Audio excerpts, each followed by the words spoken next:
Assalamualaikum warahmatullahi wabarakatuh. Salam sejahtera, salam sehat.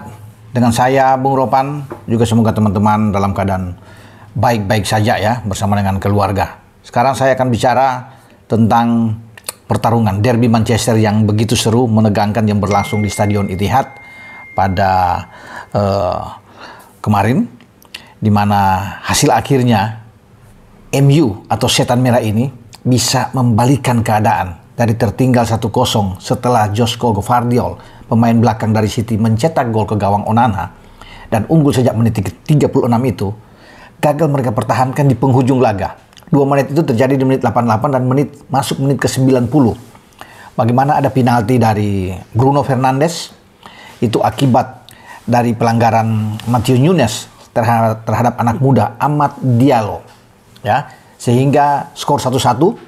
Penyama kedudukan yang dibuat oleh Bruno Fernandes dengan penalti yang sangat baik untuk mengecoh Ederson Moraes, penjaga gawang dari City.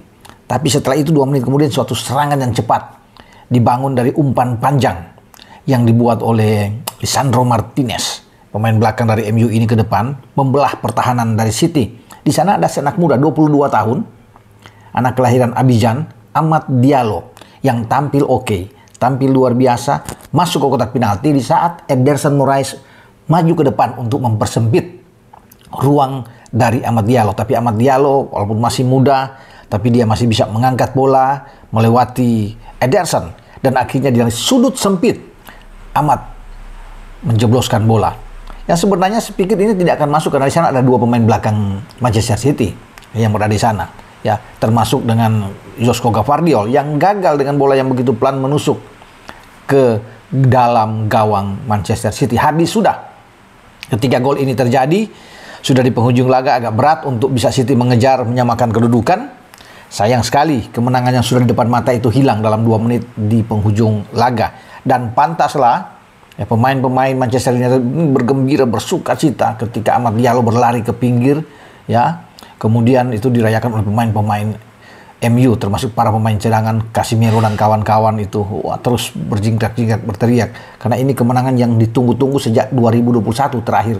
Mereka bisa menang melawan Manchester City dan akhirnya di Etihad mereka melakukan itu. Kembali menjadi kemenangan pertama bagi Ruben Amorim, pelatih mereka pada musim ini di Etihad. Dan semoga bagi MU kemenangan ini akan mendongkrak penampilan mereka yang juga sebenarnya kena turbulensi juga. Ya, dalam akhir-akhir ini mereka sulit untuk bisa menang karena mereka sekarang terlempar sampai ke urutan 13. Sempat naik ke 12 tapi turun lagi.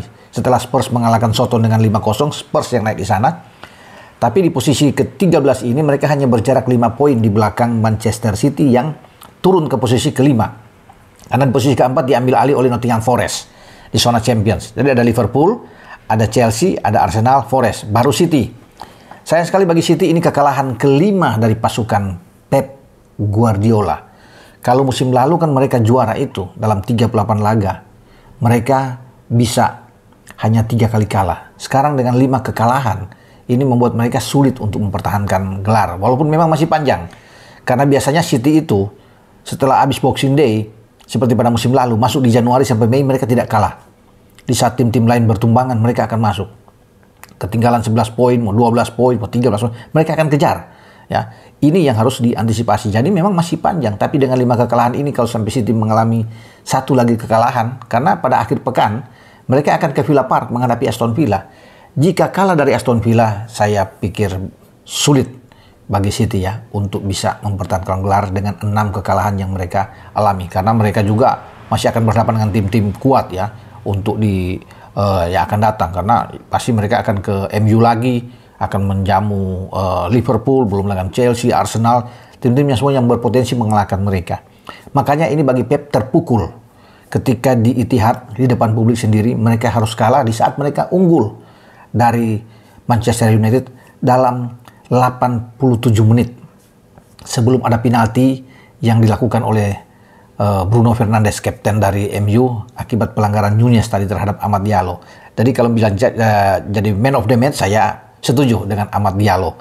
Pemain yang banyak menyulitkan untuk pertahanan Manchester City. Ya, ini punya kecepatan, ya, dan naluri kuat dalam hal mencetak gol. Ketenangan dia, terutama di gol kedua, MU yang menentukan kemenangan setan merah. Bagaimana dia dengan tenang untuk bisa melewati Ederson, kemudian dengan kaki kiri dia bisa mendorong bola ke tiang jauh, itu luar biasa. Ya, Ruben Amorim dalam pertandingan ini yang mengambil langkah yang saya pikir sangat tajam dengan tidak menyertakan Marcus Rashford dan Garnacho dalam tim di starting 11 dia di saat mereka akan bertandang ke Etihad, dan mereka memainkan selain Onana di bawah Mistar, kemudian ada Martinez, ada Maguire dan juga Matthijs de Ligt. 3 pemain yang ada di belakang karena bermain dengan 3-4-3. Di gelandang ada Diogo Dalot yang didorong lebih ke depan. Kita bisa melihat ada Mazraoui di sana, ada Ugarte dan juga Bruno Fernandes. Sementara di depan ada Mason Mount, kemudian ada Højlund dan Amad Diallo. Sebelum Amad Diallo ditarik keluar, Højlund sempat bertikai ya, ketegangan tinggi bersama dengan Kyle Walker yang akhirnya mendapatkan kartu kuning. Ini pertandingan memang derby yang panas ya, di mana akhirnya tetangga Manchester City yang mengambil keuntungan untuk bisa memenangkan laga. City sebenarnya perlu untuk bisa menang ya, karena dengan kemenangan ini mereka akan langsung naik ke posisi ketiga. Jadi mereka bisa melakukan persaingan yang terus bisa menempel Liverpool. Tapi sekarang agak berat mereka ya, kalau bisa melihat ya, untuk perburuan gelar juara. Pep Guardiola memainkan dengan 4-1-4-1 selain Ederson di bawah Mistar.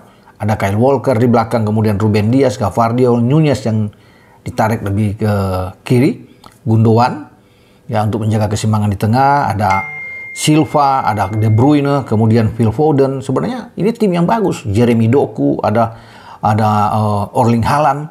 Ini komposisi starting 11 terbaik sebenarnya yang dimainkan, tapi sayang mereka harus gagal kembali di kandang sendiri.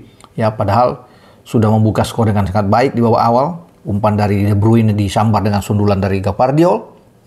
Tapi inilah sepak bola. Akhirnya United mengambil suatu hal yang positif dengan meraih kemenangan. Ya, artinya menggagalkan upaya bagi City untuk melaju naik masuk ke 4 besar. Posisi 4 besar semakin ramai ketika The Blues Chelsea, tim asuhan Enzo Maresca ini, bisa mendapatkan kemenangan di kandang 2-1 atas Brentford. Kukurea yang mencetak gol yang akhirnya diusir dengan 2 kartu kuning keluar lapangan di masa injury time 90+8 karena ada dianggap sangat reaktif bisa menyerang seorang pemain dari Brentford, dan dia mendapat kartu. Ya, harus dibayar mahal tentunya setelah dia bisa membuat gol pertama dengan sundulan kepala.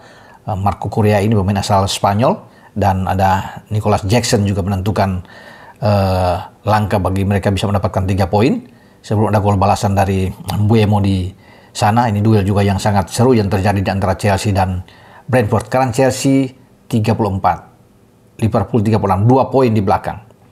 Chelsea nantinya di akhir pekan akan bertandang ke Goodison Park, markasnya Everton. Ya, Everton baru saja menahan Arsenal, tetangga mereka di London. Ini harus berhati-hati. Tetapi melihat 5 kemenangan beruntun, 15 poin yang diraih oleh Enzo Fernandez dan kawan-kawan ya dalam IPL, ini luar biasa. Setelah pada Februari kalau nggak salah 10 November yang lalu mereka tuh bermain imbang 1-1 dengan Arsenal. Kesininya mereka 5 kali menang beruntun. Itu yang membuat mereka mengejar Liverpool di saat Liverpool banyak mengalami hasil draw.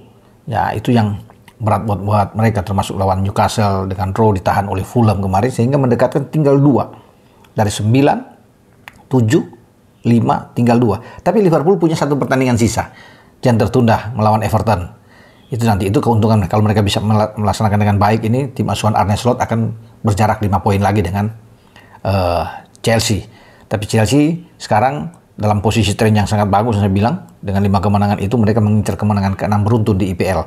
Kalau secara melawan Arsenal, melawan Everton tentunya akan meraih 6 kemenangan ini dan terus bisa menempel memepet habis Liverpool yang akan terlibat dalam duel yang seru. Ini big match di akhir pekan nanti. Mereka akan ketemu dengan Tottenham Hotspur, pemain di White Hart Lane. Markasnya Tottenham lagi bagus. Jadi kalau Liverpool bisa terjungkal di sana akan berbahaya. Bisa saja posisi diambil alih oleh Chelsea yang hanya berjarak 2 poin. Menang melawan Everton, Chelsea akan ada di atas ya dengan 37 poin. Walaupun Liverpool masih punya satu pertandingan sisa melawan Everton itu. Jadi memang ini sangat rame ya. Peluang bagi Chelsea untuk bisa menjadi juara di IPL terbuka saat ini.